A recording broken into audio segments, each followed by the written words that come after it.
அனைவருக்கும் வணக்கம். டான் டிவியின் காஃபி வித் ப்ரோமுகர் சீசன் 2ல் இணைந்திருக்கிறோம். தொடர்ச்சியாக நமது நிகழ்ச்சியில் பல ஆளுமைகளை இனம் கண்டு அவர்களுடைய கதைகளை இந்த நிகழ்ச்சியினூடாக பேசி வருகிறோம்.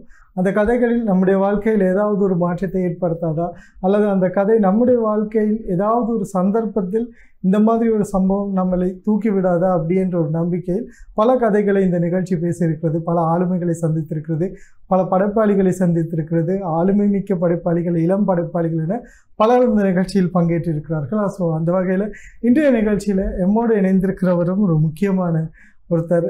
அதாவது சொல்லணும் அப்படின்னா 3 புத்தகங்களை எழுதியிருக்கிறார். குறிப்பாக சைக்காலஜி கவுன்சிலிங் படித்து கொண்டிருக்கிறார். அதே மாதிரி புதிய அலைகளை வட்டத்தின் செயலாளராக இருக்கிறார். அதே மாதிரி ஒரு தாதியாராக இருந்திருக்கிறார். ஸோ இன்னும் பல சேவைகளை செய்வதற்காக இன்னும் பல தடைகளை தாண்டி பல சேவைகளையும் செய்து கொண்டிருக்கிற ஒருத்தர் தான் பிரியதர்ஷினி விக்னேஸ்வரன். வணக்கம்.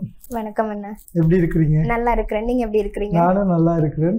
ஊடகத்துறை எனக்கு ஒன்று புதிதல்ல. உங்களுக்கு ஊடகத்துறையிலையும் உங்களுக்கு ஒரு அறிமுகம் அப்படின்றது பெருசாக தேவையில்லை. என்னென்னா ஊடகத்துறையில் பயணிச்சிருக்கீங்க. ஸோ இந்த இவ்வளோ ஃபீல்டுலேயும் பயணிக்கிறது உங்களோட லைஃப் எக்ஸ்பீரியன்ஸ் எல்லாம் எப்படி இருக்குது? ரொம்பவே கடினமான ஒரு விஷயம்தான். எப்படின்னா நான் 2 குழந்தைங்கள்ட்ட தாயாக இருக்கிறேன். சேம் டைம் படித்து கொண்டு இருக்கிறேன். சமூக சேவையும் செய்துட்டு இருக்கிறேன். புத்தகங்கள் எழுதி கொண்டிருக்கிறேன்.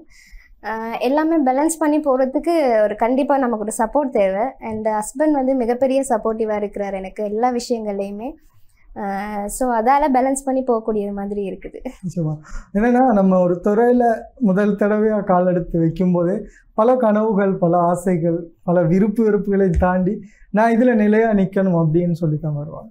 அதில் குறிப்பாக ஊடகத்துறையாக இருக்கலாம், அல்லது நம்ம செய்கிற ஒரு சமூக சேவையாக இருக்கலாம், அல்லது நம்ம எதை செஞ்சாலும் அதில் நிலையாக நிற்கணும் அப்படின்னு. அது மாதிரி உங்களுடைய இந்த பயணத்தில் வாழ்க்கையோட ஆரம்பத்தில் படித்த பாடசாலையிலேருந்து வெளியில் சுயமாக சொந்த காலில் நிற்கணும் அப்படின்னு முன்னுக்கு வரும்போது நீங்கள் எதிர்கொண்ட சவால்கள் இதெல்லாம் எப்படி இருந்துச்சு? நான் எனது ஆரம்ப கல்வியை ஹல்துமலை தமிழ் மகா வித்தியாலயத்தையும் பண்டாரவளி தமிழ் மத்திய கல்லூரியிலும் கற்பிக்கிறேன். அதுக்கப்புறமா தாதியர் கல்விக்காக பதுளை NTSல சேர்ந்து யாழ்ப்பாணத்தில் பயிற்சிகளை மேற்கொண்டு பிறகு தொழிலுக்கும் வந்ததுக்கு அப்புறமா சில ஃபேமிலி இஷ்யூஸ்னால வேலையை விட வேண்டிய கட்டாயம் விட்டதுக்கு அப்புறம் தான் அந்த மீடியாக்குள்ளே ஒரு பார்ட் டைமாக தான் அந்த மீடியாக்குள்ளே வந்தேன். மிஸ்டர் குமார் நடேசன் அவர்களுக்கு அசிஸ்டன்ட் செக்ரட்டரியாக ஒர்க் பண்ணினேன். அந்த டைமில் ஃப்ரீ டைமில் எனக்கு வாசிக்கக்கூடிய சந்தர்ப்பங்கள் நிறையாவே இருந்துச்சு.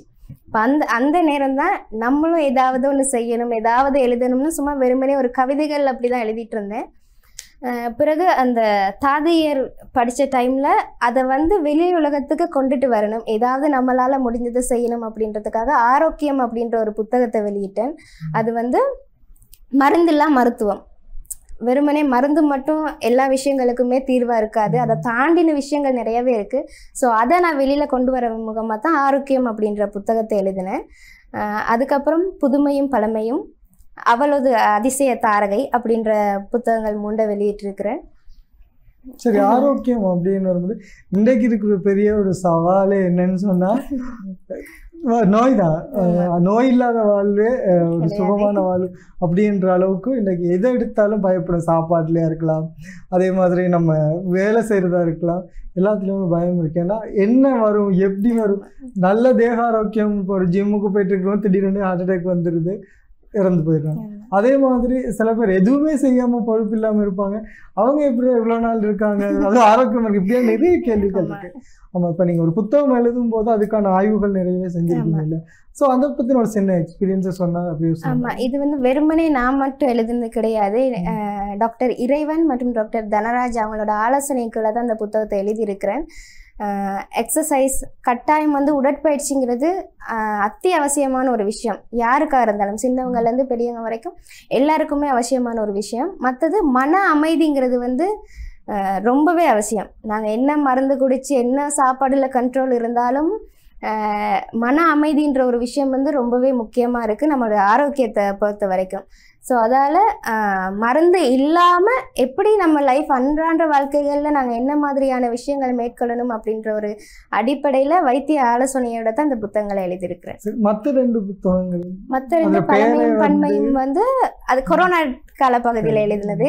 அந்த டைம் வந்து அந்த மஞ்சளா இருக்கட்டும் வேப்பிலையா இருக்கட்டும் அதுக்கான முக்கியத்துவங்கள் வந்து அதிகமாகவே இருந்துச்சு. ரொம்ப எக்ஸ்பென்சிவாகவும் இருந்துச்சு அந்த காலகட்டங்கள்ல. அப்ப அந்த விஷயங்கள் எல்லாம் அன்றாட வாழ்க்கையில கடைபிடித்து இருந்தா இப்படியான சூழ்நிலைகள் வந்திருக்காது. அதுக்கப்புறம் தானே ரொம்பவே தேடணும் நாங்க இயற்கை மருந்துகளை. அப்ப அதுகள் உள்ளடங்கியதா தான் இருக்கு.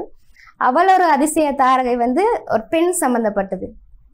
ஒரு பெண் அம்மாவா மகளா மருமகளா அப்படி பல கேட்டகரிஸை தாண்டி வராங்க. அதுக்கு அந்த மாதிரி கேட்டகரிஸை தாண்டியும் சாதிக்கிறவங்க வந்து அதிகமாக இருக்கிறாங்க இல்லையா? ஸோ அதனால அவங்க எங்கே இருந்தாலும் ஒரு ஸ்டாராகவே இருக்கிறாங்க அப்படின்றத ஹைலைட் பண்ணி தான் எழுதியிருக்கிறேன். சூப்பர். குறிப்பாக இந்த பெண்கள் பற்றி சொல்லணும் அப்படின்னா நிறைய விடயங்களை பற்றி அதில் எழுதிக்கிட்டு இல்லை ஒரு நாள் ஃபுல்லாக இருந்து பேசலாம், அவ்வளோ விஷயம் இருக்கு. சார் நம்ம அதெல்லாம் தொடர்ச்சியாக பேசுவோம். குறிப்பாக வந்து இப்போ அதெல்லாம் தாண்டி இப்போ சமூக சேவை அப்படின்ற ஒரு பாட்டையும் கையில் எடுத்திருக்கீங்க.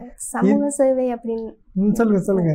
சமூக சேவை எடுத்ததுக்கான காரணம் எனக்கு இன்ட்ரெஸ்ட் இருந்துச்சு இதுக்குள்ள. வெறுமனே நான் மட்டுமே ஒரு 10 பேருக்கு உதவி செய்ய முடியாது. 2 பேருக்கா இருந்தாலும் என்னோட ஒரு பார்ட்னர் தேவை கண்டிப்பாக எனக்கு. அந்த ஒரு இடம் புதிய அலைக்கலை வட்டம் கிடைச்சது எனக்கு. இப்போ அவங்களோட சேர்ந்து வெறுமனே நான் மட்டும் இல்லாமல் பல சேவைகள் செய்யக்கூடியதாக இருக்குது, பலருக்கும் செய்யக்கூடியதாக இருக்குது. ஒருத்தருக்கு 2 பேருக்கு இல்லாமல் நிறைய பேருக்கு நாங்கள் இந்த 1 வருட காலமாக இதை வந்து ஆரம்பிச்சது வந்து 40 வருட காலமாக. ஆனால் மகளிர் அணியை வந்து இந்த ஜனவரி தான் ஸ்டார்ட் பண்ணி வச்சார். இப்போ 8 மாத காலமாக நாங்கள் வந்து நிறைய பேருக்கு நிறைய விஷயங்களை செஞ்சுருக்கிறோம். குறிப்பாக நிறைய விஷயங்கள் செஞ்சுட்டு வாரீங்க, அதை பற்றி நம்ம பேச வேண்டியிருக்கு. ஆனால் இந்த நீங்கள் சொன்ன இந்த விஷயங்களில் குடும்பம் அப்படின்ற ஒரு விஷயமும் இருக்குது, குழந்தைகள் அப்படின்ற பார்வையில் இந்த நேரம் அப்படின்னு வரும்போது நிறைய சிக்கலாக இருக்கும். இதை எப்படி பேலன்ஸ் பண்ணுறீங்க? சிக்கலா எனக்கு தெரியல, ஏன்னா பேலன்ஸ் ஆயிட்டு போகுது. இல்ல அதான் அதுக்கு ஒரு பிளானிங் இருக்குல்ல, ஒரு ஷெட்யூல் ஒன்று வச்சிருப்போம் நம்ம.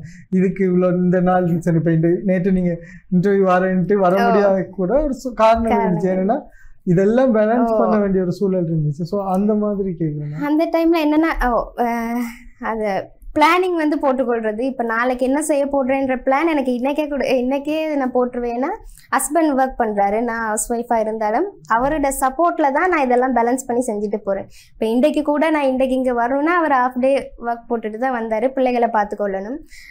நாங்கள் வந்து தனியாக இருக்கிறோம் என்றால் லவ் மேரேஜின்றபடியாக நாங்கள் 2 பேரும் தனியாக தான் இருக்கிறோம். ஸோ பிள்ளைகளை பார்த்துக்கொள்வது, எல்லா வேலைகளையும் செஞ்சு கொள்கிற பொறுப்பு எங்களுக்கு இருக்குது. ஒரு இப்போ சமூக பணியாக இருக்கட்டும் நம்பி தானே கொடுக்குறாங்க, ஒரு எடுத்த பொறுப்பை சரியாக செய்யணும் இல்லையா? ஸோ அதை அவரோட சப்போர்ட்டில் பேலன்ஸ் பண்ணி செஞ்சுட்டு போகிறேன். ஓகே. ஸோ இதில் நிறைய விஷயம் நீங்கள் சொல்லியிருந்தாலும் குறிப்பாக இதில் ஒரு விஷயத்தை நீங்கள் பேசும்போதே சொல்லியிருந்தீங்க, என்னென்னா தாதியார் வேலை செஞ்சுட்டு இருந்தால் அது இடையில் வந்து விட வேண்டியதாக இருந்தது அப்படின்னு. இப்போ இன்றைக்கு இருக்கிற சூழலில் வந்து நிறைய வேலை வாய்ப்புகளும் அதே நேரத்தில் நிறைய பேருக்கு தேவையான ஒரு விஷயமாகவும் இந்த துறை சார்ந்த விடையும் இருக்குது. எதனால் அதை வந்து இடையில் விட வேண்டிய ஒரு சூழல் வந்துச்சு? என்னென்னா என்னை வந்து வளர்த்தது சித்தியும் தாத்தாவும் தான். அந்த டைமில் நான் ஒர்க் பண்ணிக்கிட்டு இருந்த டைமில் சித்தி இறந்துட்டாங்க. சித்தியோட மகனுக்கு 3 வயசு. இப்போ அவரை பார்த்துக்கொள்றதுக்கு யாரும் இருக்கல. அப்போ நான் வேலையை விட்டுட்டு அவரை பார்த்துட்டு நமக்கு ஒரு கடமை செஞ்சவங்களுக்கு நிச்சயமாக நம்ம செய்ய வேண்டிய சொல்ல. ஓகே சரி. இப்போ தொடர்ச்சியாக நீங்கள் வந்து சமீபத்தில் வந்து நிறைய சேவைகள் செஞ்சுருந்தீங்க. குறிப்பாக வந்து இந்த நூலகம் ஆரம்பிக்கிறது, அது சம்பந்தமான பாடசாலைகளுக்கான செயற்திட்டம், அது குறிப்பாக வந்து புத்தகங்கள் வழங்குறது அப்படின்ற ஒரு விஷயம். இதில் வந்து புத்தகங்கள் வழங்கினது அது சம்பந்தமான சேவைகள் தொடர்ச்சியாக வந்து நம்ம பேச இருக்கிறோம். அதுக்கு முன்னாடி ஒரு சின்ன கேள்வியாக வந்திருக்கு. ஏன்னா இந்த வாசிப்பு அப்படின்ற ஒரு விஷயம் இன்றைக்கு இருக்கிற காலகட்டத்தில் ரொம்ப அரிதாகிட்டு இருக்குது. அதாவது வாசிப்புனா புத்தகங்களை எடுத்து வாசிக்கிற விதம். அப்போ அப்படியான ஒரு திட்டத்தில் இந்த மாதிரி ஒரு செயற்திட்டத்தை நாங்கள் செய்யணும் அப்படின்னு வரும்போது இது நிறைய பேர் வந்து அதாவது கொஷின் பண்ணியிருப்பாங்க. என்னென்னா இது சாத்தியப்படுமா, இல்லை இதால் ஏதாவது பிரயோசனமான ஒரு விஷயம் இருக்கா அப்படின்றது. ஸோ அதுக்கு என்ன பதில்? இந்த ஆகஸ்ட் 3ஆம் தேதி வந்து சர்வதேச சகோதரிகள் தினம் வந்துச்சு. அப்போ அதுக்காக தான் நாங்கள் இதை முன்னெடுத்தோம். என்னென்னா வாசிப்பு திறனை வந்து மேம்படுத்தணும். பாடசாலைகள்லையா இருக்கட்டும், வாசிக சாலைகள்லையா இருக்கட்டும். முன்னெல்லாம் நிறைய பேர் போயிட்டு வாசக சாலைகள் லைப்ரரிஸ்லாம் நிறைய பேர் இருப்பாங்க, இருக்கிறதுக்கு இடமே இருக்காது. நான்லாம் அந்த டவுன் ஹால் லைப்ரரிக்கு போனாலாம் இடமே இருக்காது, நின்றுட்டு வாசித்த காலமெல்லாம் இருக்குது. ஆனால் இப்போல்லாம் போய் பார்க்கும்போது புக்ஸ் மட்டுமே இருக்கும், யாருமே இருக்க மாட்டாங்க. ஏன்னா ஃபோன்ஸ், லேப்ஸ் அதெல்லாம் வந்ததுக்கப்புறம் வாசிப்பு திறமைன்றது வந்து ரொம்பவே அரிதாகிட்டு போயிடுச்சு.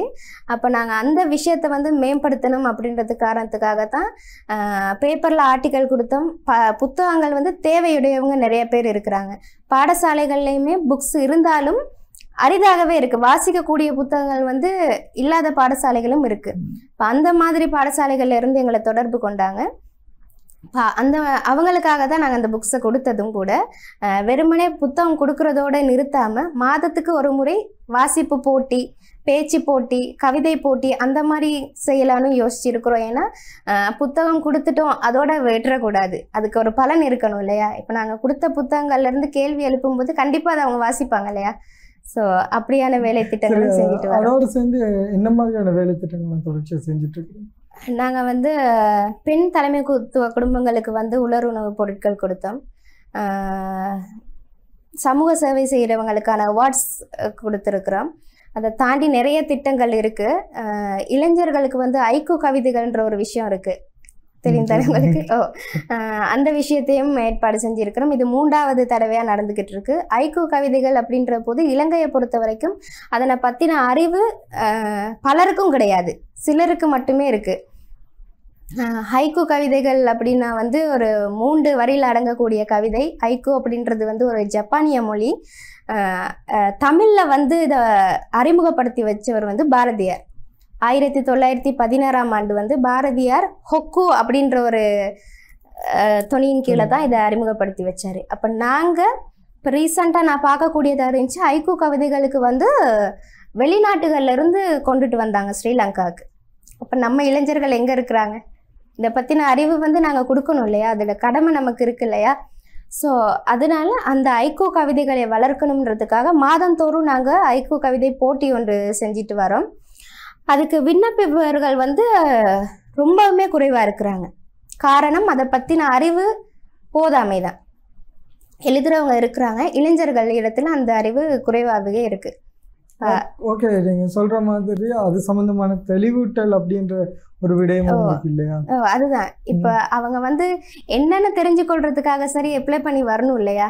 இப்போ நாங்கள் பேப்பர்ஸில், டிவிஸ்லாம் ஆர்டிகல்ஸ் அதெல்லாம் கொடுத்துட்டு வரோம், இதை பற்றின விஷயங்கள்லாம் செஞ்சுட்டு வரோம். ஆனால் எத்தனை பேருக்கு இந்த ஐக்கூ கவிதைகள் பற்றின நாலேஜ் இருக்குன்னா எனக்கு தெரிஞ்சு குறைவாகவே தான் இருக்குது. அப்போ இது என்னன்ற விஷயத்த தேடி பார்க்கணும். இப்போ ஒரு முறை தேடுறாங்க, அடுத்த முறை தேடுறாங்க, இது 3வது முறை. இந்த 3வது முறை தான் ஐக்கூ கவிதைகளுக்கு வந்து நிறைய பேர் அப்ளை பண்ணியிருந்தாங்க. ஏன்னா அதை பற்றின தேடுதல் இருக்குது அவங்களிடத்துல. இப்போ அந்த தேடுதல் அப்படின்னு வரும்போது இப்போ நீங்களும் தொடர்ச்சியாக வந்து இலக்கியம் சார்ந்த விடயங்கள், அதே மாதிரி கலைத்துறை சார்ந்த விடயங்கள், அதே மாதிரி போட்டி நிகழ்ச்சிகள், இது மாதிரியான விடயங்களில் வந்து இளைஞர்களையும் சரி மாணவர்களையும் சரி உள்வாங்கணும் அப்படின்ற மாதிரியான செயற்திட்டங்கள் செய்து வரீங்க. இது வந்து எந்த அளவுக்கு சாத்தியப்படும் அப்படின்ற நம்பிக்கையில் இதெல்லாம் செஞ்சிட்ருக்கீங்க?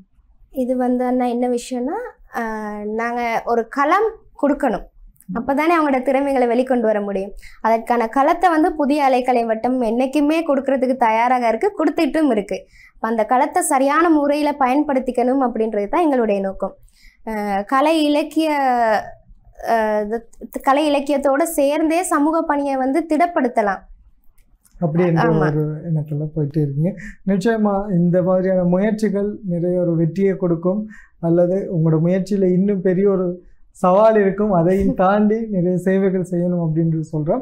ஸோ இடைவேளைக்கு பிறகு தொடர்ச்சியாக பிரியதர்ஷினியோடு பேசலாம். இன்னும் பல விடயங்கள் சார்ந்து, அதே மாதிரி அவங்க சைக்காலஜியும் வந்து படிச்சுட்டு இருக்கிறதால அது சார்ந்த விடயங்கள் சம்மந்தமாக பேசுவோம். இன்னும் கொஞ்சம் நாளையில் ஒரு சைக்காலஜி கவுன்சிலிங் அப்படி சம்மந்தமாக பேசணும். ஸோ இதில் வந்து ஒரு முக்கியமான ஒரு விஷயம், குறிப்பாக நீங்கள் பயணிச்சிட்ருக்கிற இங்கே தெரிவு செஞ்ச துறை சார்ந்த விஷயம், குறிப்பாக இந்த துறையில எல்லாம் வந்து 2 விஷயத்தை பார்க்கணும். ஒன்று பொறுமை அப்படின்ற விஷயம் கட்டாயம் வேணும். அதே மாதிரி விமர்சனங்களை கடந்து போக வேண்டிய ஒரு சூழலும் இருக்குது. இப்போ உடவுத்துறையாக இருக்கலாம், நீங்கள் தாதியராக இருந்து அதில் விளையாட்டி, அதுக்கு இப்போ சமூக சேவையாக இருக்கலாம், சைக்காலஜியாக இருக்கலாம், இதெல்லாம் வந்து மக்களோடு நாங்கள் நெருங்கி பழக வேண்டிய ஒரு சூழல் இருக்குது.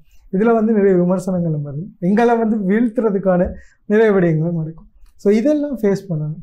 ஒரு சைக்காட்ரிஸ்ட் கவுன்சிலிங் பண்ணுற ஒருத்தர் நிறைய விஷயங்களை தெரிஞ்சு அதுக்கேற்ற மாதிரியான விடயங்களே ஈடுபட வேண்டிய ஒரு சூழல் இருக்குது. ஸோ இதெல்லாம் எப்படி கையாளலாம் அப்படின்னு நீங்கள் நினைக்கிறீங்க? ஆக்சுவலாக இதில் வந்து என்னென்னா, நான் இந்த துறையை தெரிவு செஞ்சதுக்கான காரணம் வந்து இப்போ இருக்கிற காலகட்டத்தில் நிறையா பேர் என்ன செய்கிறோன்ற தெளிவே இல்லாமல் இருக்கிறாங்க. அன்றாட வாழ்க்கையில் இருக்கட்டும், வேலைகள், தொழில் யார் வேணாலும் எப்போ வேணாலும் செய்யலாம், பணம் எப்போ வேணும்னாலும் சம்பாதிக்கலாம். ஆனால் நிம்மதியான வாழ்க்கை அப்படின்றது வந்து நம்ம செய்கிற வேலையிலையா இருக்கட்டும், அதுகளில் கிடைச்சா மாத்திரமே, நம்ம திருப்திகரமாக எதையாவது செஞ்சால் மாத்திரமே அதில் நமக்கு நிம்மதியான ஒரு அந்த நாள் முழுமையடைகிறது வந்து நம்ம திருப்தியாக ஒரு வேலை செஞ்சால் தானே. அந்த திருப்தி அடைகிறதுக்காக மனிதர்கள் அவங்களோட மன அழுத்தங்கள் இல்லாமல் இருக்கணும். மன அழுத்தங்கள் இருந்தால் எதையுமே திருப்திகரமாக செய்ய முடியாது இல்லையா. ஸோ அதுக்கான ஒரு தெளிவூட்டல், அதுக்கான ஆலோசனைகளை கொடுக்கணும் அப்படின்றது தான் எனது நோக்கம். நான் பார்த்த நிறைய பேர் வந்து நிறைய கவிதைகள் எழுதுவாங்க, ஆர்டிகல்ஸ் எழுதுவாங்க. ஆனால் அன்றாட வாழ்க்கை அப்படின்னு அவங்கள பர்சனல் லைஃப்குள்ளே போய் பார்த்தா அவங்க ஜீரோ. இப்போ நாங்கள் எல்லா இடத்துலையுமே இம்பார்ட்டன்ட் கொடுக்கணும். ஃபேமிலிக்காக இருக்கட்டும், வெளியிலையா இருக்கட்டும், வேலை செய்கிற இடத்துலையா இருக்கட்டும், நம்ம மன அமைதியோட நம்ம ஒரு நிம்மதியான வாழ்க்கையில் இருந்தால் தான் அதோட பிரதிபலன் வந்து வெளியில் நல்ல விதமாக போய் சேரும். பர்சனாலிட்டியும் டெவலப் பண்ணணும் அப்படின்னு சொல்லுவாங்க. ஸோ நிச்சயமாக சமூகத்தில் அது ஒரு பெரிய ஒரு தாக்கத்தை செலுத்தும். ஏன்னா நம்ம என்ன நல்லது செஞ்சாலும் நம்ம கேரக்டரை வந்து உடனே பார்ப்பாங்க, பார்த்துட்டு அதை விமர்சிக்கிறது ஒன்று. ஓகே, சரி. இப்போ மக்களோட நீங்கள் வந்து மூவ் ஆகி, அதாவது பழகி நெருங்கி அவங்கக்கிட்ட வந்து இந்த சேவைகளோ அது சார்ந்த விடயங்களோ இல்லை ஒரு தெளிவூட்டலோ செய்யும்போது அவங்க உங்களுக்கு கொடுக்குற அங்கீகாரம், அதே மாதிரி நீங்கள் ஒரு பிஸ்னஸ் வேறு பண்ணிகிட்ருக்கீங்க, அதுவும் வந்து இன்னும் ஒரு டிஃபிகல்ட்டான ஒரு பிஸ்னஸ். அதாவது இந்த ஆன்லைன் பிஸ்னஸ் அப்படின்றதால நிறைய சிக்கல் இருக்குது. காசு போடுறதா இருக்கலாம், எடுக்கிறதா இருக்கலாம், ஒரு பொருள் எங்கேருந்து நாங்கள் அனுப்பி அங்கே போய் சேர்ந்த பிறகு இருக்கிறது நிறைய விஷயங்களை அதில் நம்ம பார்த்துருக்கோம். ஸோ இதெல்லாமே வந்து ஒருத்தருக்கு வந்து பெரிய ஒரு தாக்கத்தை ஏற்படுத்துனா ஒரு விஷயத்தில் சரியாக ஃபோக்கஸ் பண்ண முடியாது அப்படின்னு. ஸோ இதை எப்படி ஹேண்டில் பண்ணுறது?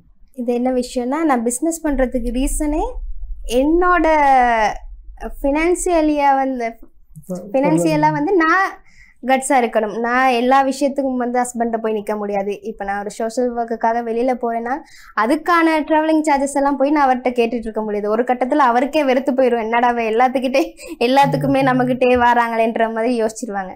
அப்போ நான் வந்து எனக்கு தேவையான விஷயங்களை நான் தேடிக்கொள்ளணும் ஃபஸ்ட்டுக்கு. அப்போ அது ஒரு அவருக்கு கொடுக்குற சப்போர்ட்டாக இருக்கும், எனக்கும் அது சப்போர்ட்டாக இருக்கும் இல்லையா. நான் தேடுறதுல வந்து நான் செலவழிக்கிறதுங்கிற போது அது எக்ஸ்ட்ரா சந்தோஷமாக இருக்கும் எனக்கு. நான் தேடுறது தானே செலவழிக்கிறேன் அப்படின்ட்டு. சரி, இதில் நீங்கள் ஒரு விஷயம் சொல்லியிருந்தீங்க, நான் வந்து காதல் திருமணம் அப்படின்னு. அப்போ அதுக்கு பிறகு வந்து பெரிய ஒரு லைஃப்பில் வந்து ரொம்ப முக்கியமாக இருக்கும். ஏன்னா எப்படி சரி ஜெயிச்சிரு அப்படின்ற ஒரு சூழல் இருக்குது. நம்ம லைஃப்பை கொண்டு போகணும் அப்படின்னு. ஸோ இதெல்லாம் வந்து பார்க்கும்போது ஃபேமிலியால் இல்லை ஃப்ரெண்ட்ஸோ இல்லைன்னா ஊரில் இருந்தோ என்ன மாதிரியான விஷயங்கள் ரியாக்ஷன்ஸ் கொடுக்குறாங்க? அவரும் ஒரு மீடியா பர்சன் தான். ஸோ குடும்பத்தை எதிர்த்த ஒரு திருமணம் தான் எங்களுடைய திருமணம். யாரோட சப்போர்ட்டும் இல்லை. மீடியாக்குள்ள இன்னொரு மீடியா வேணாண்டா அப்படின்னு கேட்குறாங்களா? எங்களுடைய திருமணத்துக்கு அப்புறமா அவரோட வேலையும் இல்லாமல் போச்சு. வீட்டு பிரச்சனைகள் அதெல்லாம் கொண்டு போய் மீடியாக்குள்ள திணிக்கும் போது அப்போ அவரோட வேலையும் விட வேண்டிய ஒரு சூழ்நிலை. பிறகு அவர் தனியாக எலக்ட்ரிக்கல் படித்து அவர் இப்போ ஒரு எலக்ட்ரிஷியன் இன்ஜினியரிங்காக இருக்கிறாரு. ஸோ அதால் எனக்கு இன்னும் கொஞ்சம் ஃப்ரீனா, அவர் வந்து யாருக்கும் அடிமையாக ஒர்க் பண்ணலை, அவர் ஓனாக செய்கிறாரு. ஸோ ஏண்ட டைம் எனக்கான சப்போர்ட்டும் அவர் கொடுத்துக்கிறாரு.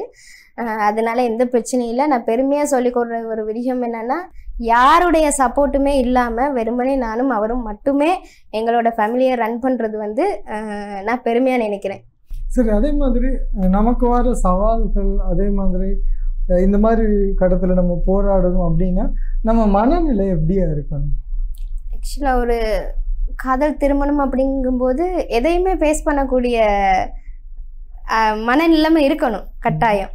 ஏன்னா சந்தோஷமான ஒரு வாழ்க்கைக்குள்ளே தானே போகிறோம், எது வந்தாலுமே சந்தோஷமாக கடந்து போகலாம். ஒரு கல்யாணம் முடித்து ஒரு 6 மாதத்தில் மிகப்பெரிய ஆக்சிடென்ட் ஒன்று ஆச்சு ஹஸ்பண்டுக்கு. கரண்ட் ஷார்ட் ஆகி உடம்பு அரைவாசி அப்படியே எரிஞ்ச ஒரு சிச்சுவேஷன். அந்த டைமில் கூட எங்களுக்கு யாருமே கை கொடுக்கல. வீட்டு ஆக்களாக இருக்கட்டும், வெளியாக்களாக இருக்கட்டும், ஃப்ரெண்ட்ஸோட சப்போர்ட் இருந்துச்சு. மெயினாக ஃப்ரெண்ட்ஸோட பலம் தான் எங்களுக்கு மிகப்பெரிய பலமே. இப்போ அவங்களுடைய சப்போர்ட் இருந்துச்சு. அதை வச்சுட்டு கொஞ்சம் ஒரு 3-4 மந்த் அவர் கொஞ்சம் ரெஸ்ட்டில் இருந்தார். அந்த டைம் நிறையவே கஷ்டப்பட்டுருக்குறோம். அதை தாண்டி அதுக்கப்புறம் நாங்களாகவே எழுந்து வந்தோம். இது வந்து யாருமே நமக்கு ஹெல்ப் பண்ண போகிறது கிடையாது. நாங்கள் எப்பயும் யாரையும் டிபெண்ட் பண்ணி இருக்கவே கூடாது. நமக்கான தேவைகளை நாமளே தான் தேடிக்கொள்ளணுன்ற ஒரு முடிவெடுத்து 2 பேருமே ஒர்க் பண்ணிவிட்டு ஆன்லைன் பிஸ்னஸ் நான் அப்போ தான் ஸ்டார்ட் பண்ணினேன். அந்த டைம் 6 மந்த் பேபி இருந்தா. ஸ்ட்ரகிள் தான், எல்லாமே ஸ்ட்ரகிள் தான். இதுதான் ஸ்ட்ரகிள் இல்லாமல் ஓகே. பட் இந்த மாதிரி ஒரு சூழல்ல கூட நம்மளால முடியும் அப்படின்ற ஒரு விஷயம் தான் நம்மளை அடுத்த கட்டத்துக்கு கொண்டு போகிறது. ஸோ இப்படி இருக்கும்போது இப்போ நீங்கள் படிக்கணும் அப்படின்னு சொல்லி அடுத்த கட்டத்து ஹையர் டிப்ளமா அதே மாதிரி டிகிரி செய்யணும் அப்படின்னு வரும்போது நமக்கு இன்னும் ஏற்கனவே பொருளாதார சிக்கல் இருக்குது, நேரம் பிரச்சனை இருக்குது. இப்போ பிள்ளைகள் இருக்கும்போது அது பெரிய ஒரு இதாக இருக்கும். என்னென்னா நம்ம அவங்களுக்கான நேரத்தையும் கொடுக்க வேண்டியிருக்கும். எப்படி பேலன்ஸ் பண்ணுறேன்? என்னோட விருப்பம் என்னன்னா, நான் ஒரு வைத்தியர் ஆகணுன்றது தான் என்னோட கனவே. இப்போ அந்த கனவுக்குள்ளே போன பல தடைகள் வந்துருச்சு இல்லையா? ஸோ இப்போ என்னன்னா, ஃபேமிலிக்காகத்தான் இந்த பொறுமையெல்லாம் நமக்கு வரணும்னா நமக்கு அதை பற்றின ஒரு தெளிவு இருக்கணும். சைக்காலஜி படித்ததுக்கான ரீசன் முதல்ல நான் என்னோட ஃபேமிலிஸை கையாளுறதுக்கான வழிமுறைகளை தெரிஞ்சுக்கொள்ளணும். அதுக்காக தான் நான் சைக்காலஜிக்குள்ளே போனது. என்னை சுற்றி இருக்கிற சர்க்கிளை பார்த்தீங்கன்னா அவங்களுமே பல ஸ்ட்ரகிளை தாண்டி வராங்க. அப்போ நான் கற்றுக்கொண்ட விடயங்களை மற்றவங்களுக்கு சொல்லி கொடுக்குற அளவுக்கு எனக்கு அந்த அறிவு இருக்கணும் இல்லையா? அதுக்காகத்தான் ஹையர் எஜுகேஷனுக்கு நான் சூஸ் பண்ணது. இப்போ நீங்கள் இவ்வளோ இதை தாண்டி நீங்கள் படிச்சுட்டு இப்போ உங்களோட லைஃப்பையும் பார்த்துட்டு போகும்போது இதே மாதிரி இன்னொருத்தவங்க இந்த சூழலில் இல்லைன்னா இங்கே போட்டி போடுறதுக்கோ இல்லை இந்த ஃபீல்டில் வாரதுக்கோ இல்லைன்னா ஏதாவது ஒன்று தன்னை அடையாளப்படுத்திக்கணும், தான் ஏதாச்சும் ஜெயிச்சிடணும் அப்படின்னு போராடுறவங்களை பார்க்கும்போது என்ன தோணும்? என்ன அவங்களுக்கு கண்டிப்பாக சப்போர்ட்டிவாக தான் இருக்க தோணும் என்னை பொறுத்தவரையில். ஏன்னா நாங்களாம் எப்போவோ ஜெயிச்சிருக்க வேண்டிய அந்த லேட் ஆகுறதுக்கு காரணம் ஒருத்தரோட சப்போர்ட்டுமே இல்லாதனால தானே. நாங்கள் எங்களோட முயற்சியில் செய்யும்போது சில பல விஷயங்கள் தாமதமாகத்தான் நடக்கும். அந்த மாதிரி ஒரு கேட்டகரியில் யாரையாவது பார்க்குறேன் அப்படின்னா என்னால் முடிஞ்ச சப்போர்ட்ஸை நான் கண்டிப்பாக அவங்களுக்கு கொடுப்பேன். அதுக்கான ஏதாவது செயற்திட்டங்கள் ஐடியாக்கள் வச்சுருக்கீங்களா?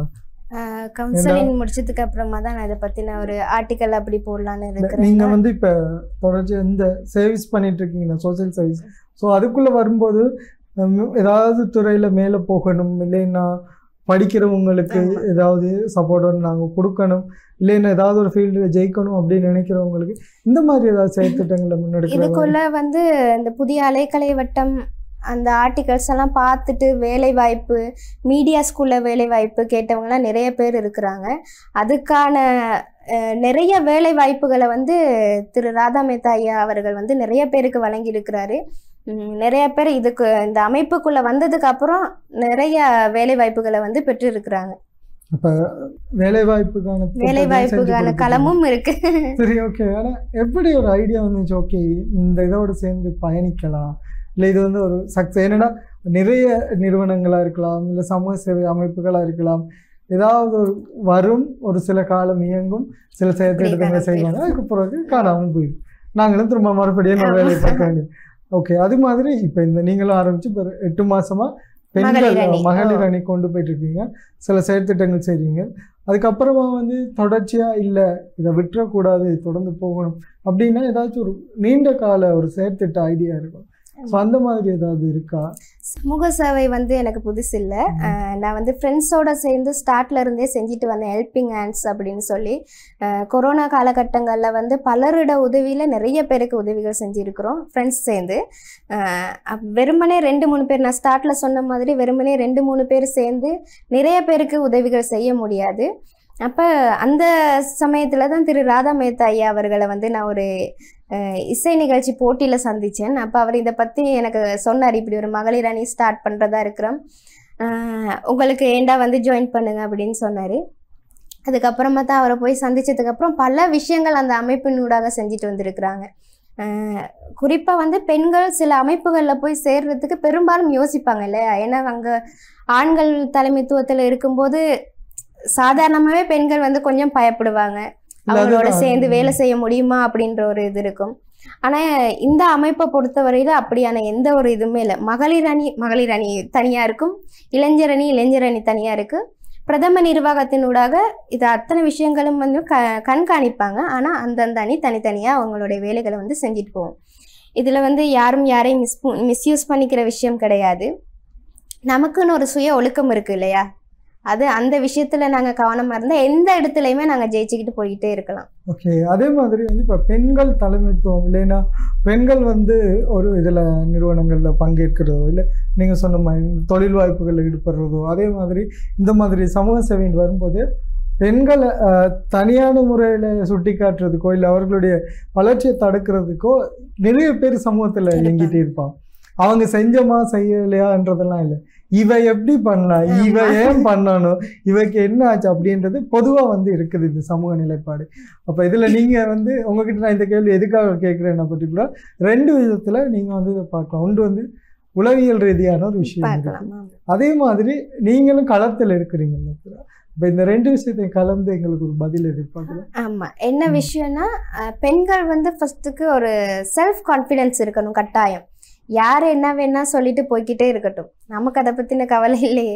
நம்ம செய்கிற விஷயம் சரியானதாக இருந்துச்சுன்னா அதை நாங்கள் பயப்படாமல் செஞ்சுட்டு போகலாம், ஒரு விஷயம். இன்னொரு விஷயம், நாங்கள் எந்த சூழ்நிலையிலையும் யாருக்கும் பயந்து நடக்க வேண்டிய அவசியம் நமக்கு கிடையாது. நாங்கள் செல்ஃபாக ஒர்க் பண்ணுறோம், ஒரு சர்வீஸ் செய்கிறோம் அல்லது சம்பளத்துக்கு வேலை செய்கிறோம். அதை தாண்டி இன்னொருத்தவங்க கிட்ட போய் நாங்கள் அவங்கள்ட்ட செகண்ட் ஆக வேண்டிய அவசியமே நமக்கு கிடையாது இல்லையா. ஸோ செல்ஃப் கான்ஃபிடென்ஸ்ங்கிறது வந்து ரொம்ப முக்கியமான ஒரு விஷயம். அதுலேயே வந்து இந்த கேரக்டர் வைஸாக நம்மளை வந்து டேமேஜ் பண்ண பார்ப்பாங்க. அப்போ எப்படி கடந்து போயிட்டே இருக்க வேண்டியதுதான். நான்லாம் அதை பற்றி கேர் பண்ணுறது இல்லை, யார் வேணா என்ன வேணா சொல்லட்டும், அதை பற்றின விஷயமே. எனக்கு என் ஹஸ்பண்ட்க்கு என்னை பற்றி தெரியும். நான் வந்து ஒரு தேர்ட் பர்சனுக்கு என்ன நிரூபிக்க வேண்டிய கட்டாயம் இல்லைன்னு நினைக்கிறேன். நான் இப்படி தான், இதை தாண்டி நான் ஒரு விஷயம் பிழையா பண்ண போகிறது கிடையாது. நல்லது பண்ணுறோம், அதை நம்ம ஏன் யாருக்கும் பயந்து பண்ணட்டும், நம்ம பண்ணிகிட்டே போயிட்டு இருக்கலாமே. ஆமாம், இன்றைக்கு இருக்கிறவங்க இப்போ நீங்கள் சொல்கிற ஒரு விஷயத்த 100ல் 10 பேர் கடந்துடலாம். 90 விதமான ஐயோ என்ன ஆகுமோ அப்படின்னு முன்னுக்கு வராமல் தயங்கிட்டு. இப்போ நீங்கள் சொன்ன மாதிரி இந்த உங்களோட அமைப்பு, குறிப்பாக மகளிர் அணி அமைப்பு, இப்போ அதில் ஒரு 7-8 பேர் இருக்கீங்கன்னு நினைக்கிறேன். ஆமாம், இதுவே வந்து ஒரு அமைப்பு உருவாகணும் அப்படின்னா பெண்களுக்கான எத்தனை பேர் வந்து பங்கேற்றிருக்கணும். ஆனால் ஒரு தயக்கம் ஒன்று இருந்திருக்கும், இது எவ்வளோ காலம் போகும் என்று முதலாவது சொன்ன மாதிரி. அடுத்த வந்து மற்ற விஷயங்கள் இதெல்லாம் வந்து இது தடுக்கும் போது இல்லை நான் போகிறேன் நீ வேண்டாவா அப்படின்ற ஒரு தைரியம் ஒன்று இருக்குல்ல, அதை எப்படி உருவாகிச்சு? இதில் வந்து என்ன மாதிரியானா 25 பேர் வந்து மெயினாக இருந்தாங்க. இதில் வந்துட்டு சிலர் வந்து போயிட்டாங்க. இதில் நான் மெயினாக சொல்ல விஷயம் என்னென்னா, பேரண்ட்ஸாக இருக்கட்டும், ஹஸ்பண்டாக இருக்கட்டும், மகளிர் அணியை பொறுத்த வரைக்கும் நம்பி அனுப்பலாம். ஏதோ எல்லா பெண்களுக்குள்ளேயும் ஒரு திறமை இருக்கு இல்லையா. சிலர் நல்லா சமைப்பாங்க, சிலர் நல்லா பாடுவாங்க, ஆடுவாங்க. ஆனால் அந்த 4 சுவருக்குள்ளேயே அவங்களோட திறமைகள் எல்லாமே இதாகிடும். பிள்ளைகள் வந்துட்டாங்க, அவங்கள பற்றி பார்க்கணும். அப்போ நாங்கள் பிள்ளைகளுக்கான டைமை கொடுக்குறோம், அவங்களுக்கான தேவையை செய்கிறோம், நமக்கான விஷயங்கள் எல்லாம் அப்படியே மூடி போயிடும் இல்லையா. ஸோ அதுக்கான ஒரு இடம் இருக்குது, அதை வந்து கொடுக்கணும், ஒரு சப்போர்ட் இருக்கணும். நீங்கள் போய் பாருங்கன்னு ஒரு அனுப்பி வச்சாதான் அவங்களுடைய திறமைகள் வந்து வெளியில் வரும். நிச்சயமாக தொடர்ந்து பேசுவோம் பிரியதர்ஷினி விக்னேஸ்வரனோட. ஸோ நிறைய விஷயங்கள் இருக்குது. நிகழ்ச்சியோட 1வது கட்டம் 2வது கட்டத்தை நெருங்கிட்டோம். அப்போ 3வது கட்டத்தில் இன்னும் தொடர்ந்து பல விஷயங்களை பேசலாம். ஸோ நம்ம துறைகள் சார்ந்து இதெல்லாம் பேசியாச்சு. இப்போ நீங்கள் பயணிச்சுட்டு இருக்கிற இந்த இதில் சமீபத்தில் நூலகம் சம்மந்தமாக அது சம்மந்தமான ஏற்பாடுகள் செஞ்சீங்க. அதில் எத்தனை புத்தகங்கள் வெளியிட்டீங்க, என்ன மாதிரியான உதவிகள் கிடைத்தது, அதில் இருந்தால் என்னத்தை கற்றுக்கொண்டீங்க, அடுத்ததாக என்ன செய்யலாம் என்றதை இருக்குறீங்க? அமைப்பு ரீதியாக நூலகங்களுக்கு புத்தகம் கொடுத்துருந்தீங்க. அதே மாதிரி இதில் 2 விஷயத்தையும் பார்க்கலாம். அமைப்பு ரீதியாக வந்தால் அமைப்பு ரீதியா அப்படின்னு பார்த்தீங்களா இருந்தால் நூலகங்களுக்கு வந்து பல பாடசாலைகளுக்கு நூல்கள் இல்லாத ஒரு சூழ்நிலை காணப்படுது. பலருமே ரிக்வஸ்ட் பண்ணியிருந்தாங்க, எங்களோட ஸ்கூல்ஸ்க்கெல்லாம் புத்தகங்கள் இல்லை, பிள்ளைகளுக்கான வாசிப்பு திறமை வந்து மிகவுமே அரிதாக இருக்குது அப்படின்னு சொல்லியிருந்தாங்க. இப்போ அந்த பாடசாலைகளை தெரிவு செஞ்சு நாங்கள் இந்த மந்த் வந்து 3 பாடசாலைகளை தெரிவு செஞ்சுருந்தோம். ரத்னபுர சைடில் ஒரு பாடசாலை, பசறையில் ஒரு பாடசாலை, கொழும்புலையும் ஒரு பாடசாலை. அப்போ நம்ம கொழும்பு பக்கமுமே புத்தகங்கள் இல்லாத பாடசாலைகள் நிறைய இருக்குது, தமிழ் பாடசாலைகள். அப்போ அவங்களுக்கான புத்தகங்களை கொடுத்தது மட்டும் இல்லாமல் மாதந்தோறும் அவங்களுக்கு ஒரு போட்டி நிகழ்ச்சி செய்யலாம்னு இருக்கிறோம். சொல்லியிருந்தீங்க தானே?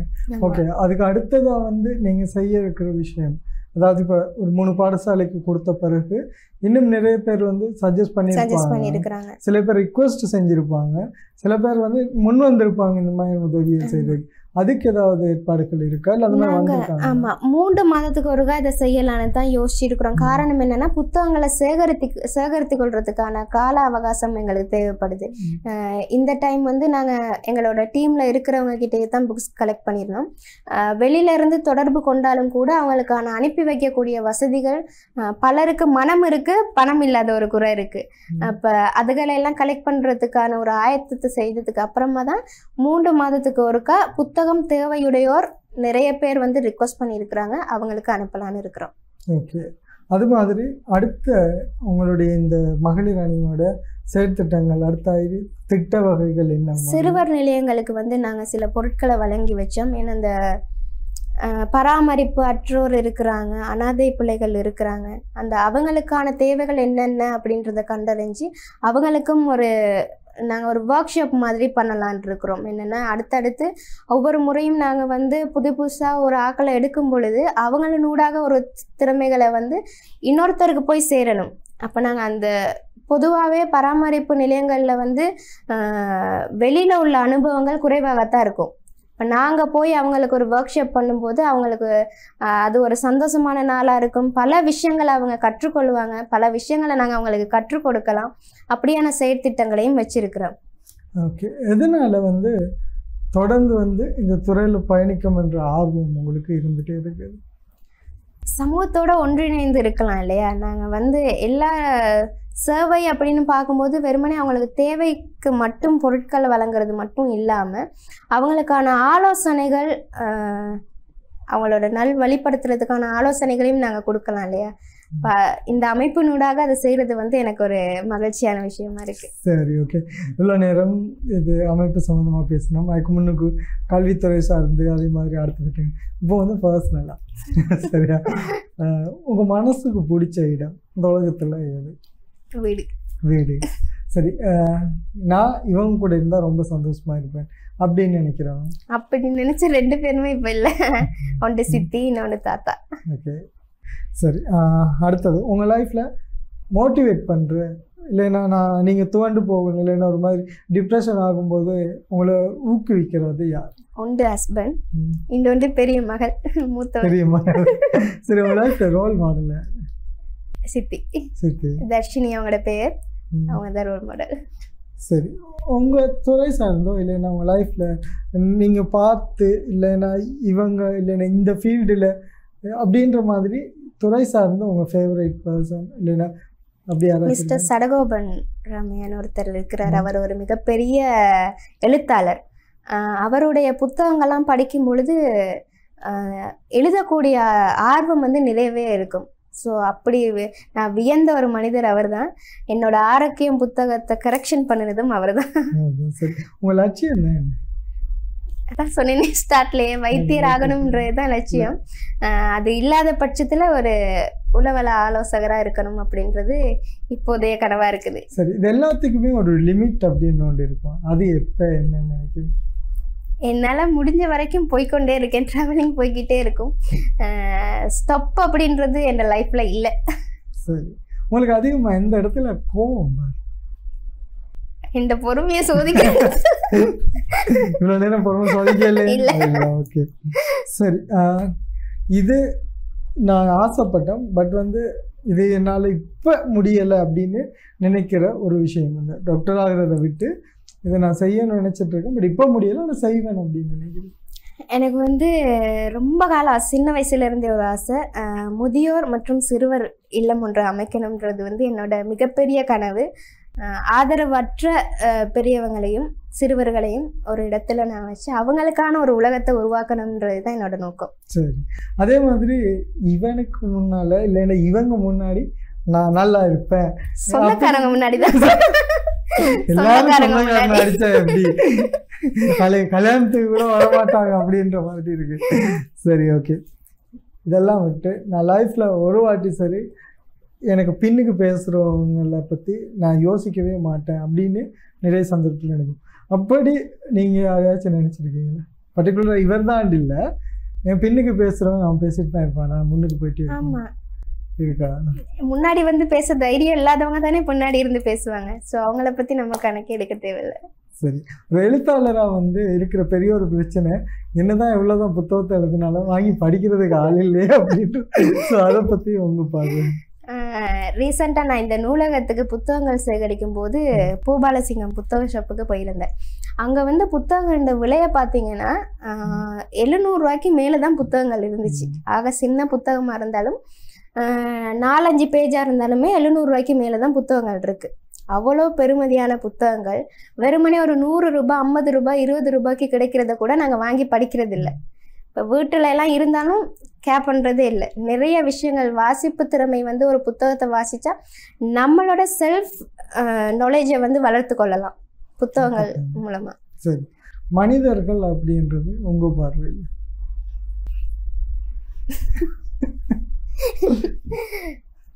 ஒவ்வொருத்தருக்கும் ஒரு பார்வை இருக்கு மனிதர்கள் அப்படின்னா.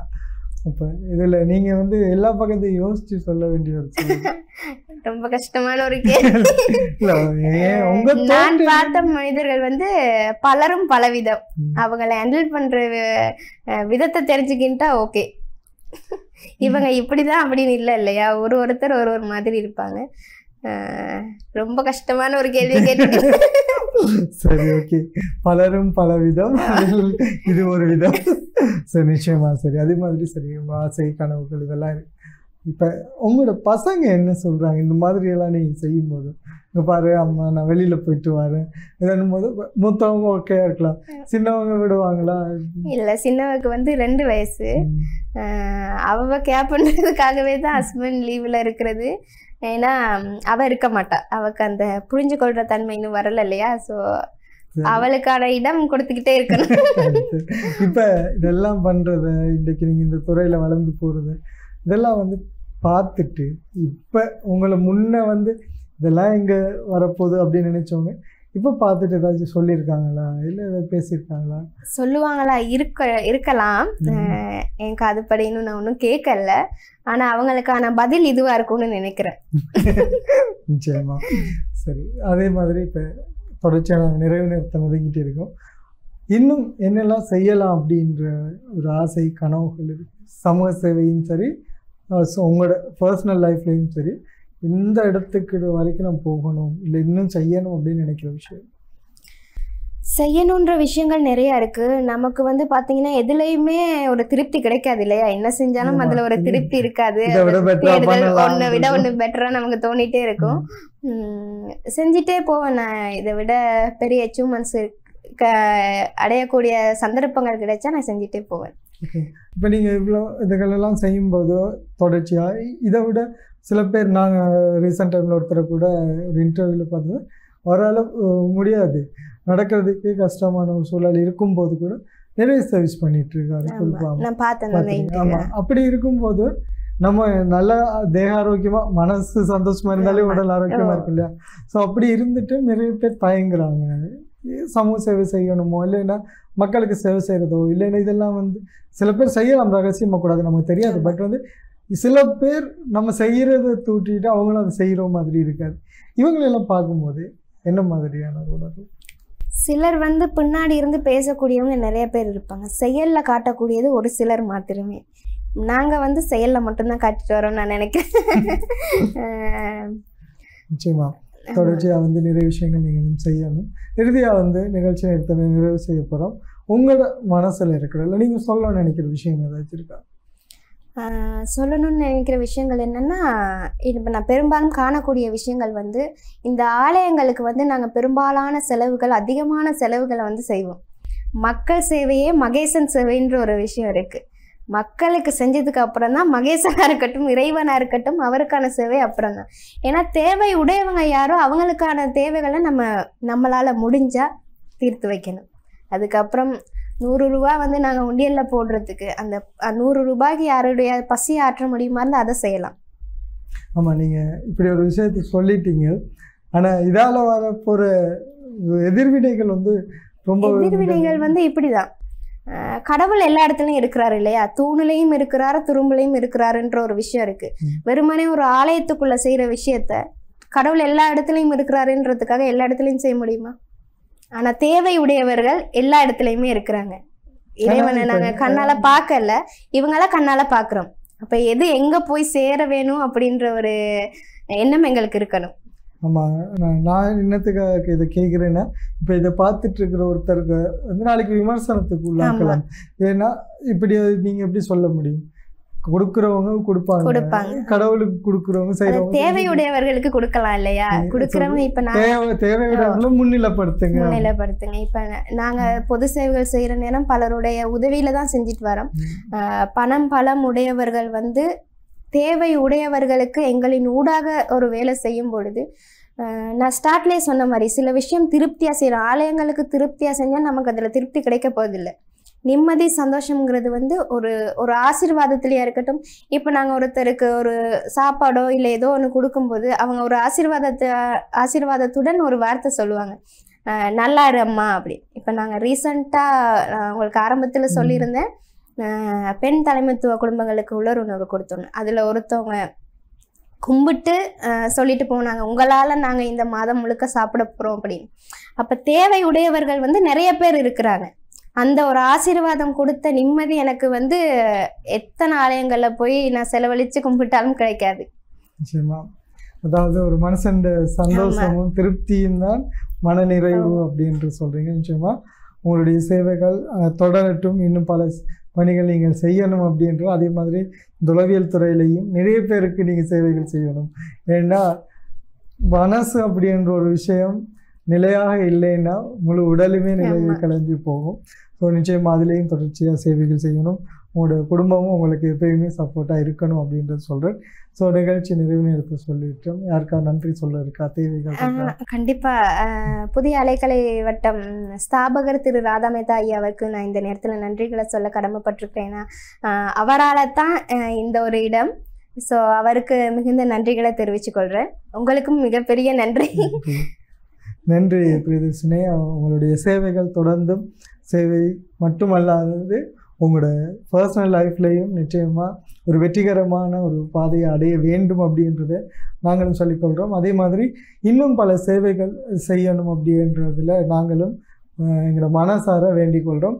இன்னும் பல படைப்பாளிகளாக இருக்கலாம், அல்லது சமூக சேவையில் ஈடுபடுறவங்களாக இருக்கலாம். நிறைய பேர் தன்னால் முடியாட்டிக்கும் சரி ஏதாவது ஒரு விதத்தில் இந்த சமூகத்துக்கு தங்களுடைய அர்ப்பணிப்பை கட்டாயம் நிறைவேற்றி ஆகணும்னு சொல்லி தொடர்ச்சியாக பலர் வந்து அவங்களோட முயற்சிகளை செஞ்சிட்ருக்காங்க. நிச்சயமாக அவங்களுக்கான ஒரு அங்கீகாரத்தை நாங்கள் வழங்க காத்துட்டே இருக்கிறோம்.